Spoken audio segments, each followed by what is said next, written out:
I'll go back to my Luminati dashboard and go to the Billing tab. Here I can see my current balance, add payment method, and once payment method is added, make a payment.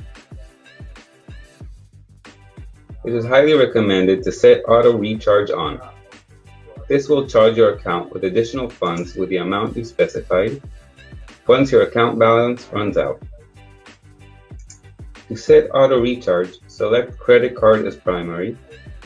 This will enable the auto recharge and will be the main payment method for the monthly billing cycle.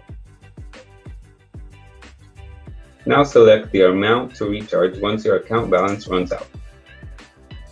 You can always charge your account balance by selecting Add Funds.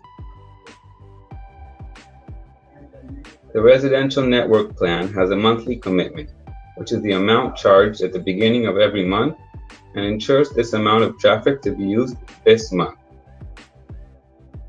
When you don't use all your monthly commitment traffic, next month you'll be charged the monthly commitment in order to add your plan traffic for that month. In case you deposit more than your monthly commitment plan and don't use all of it, we'll roll over the remaining funds to the next month and charge only the delta to reach your monthly commitment. All of your transactions and invoices can be found in the lower end of this page, looking in the transaction table.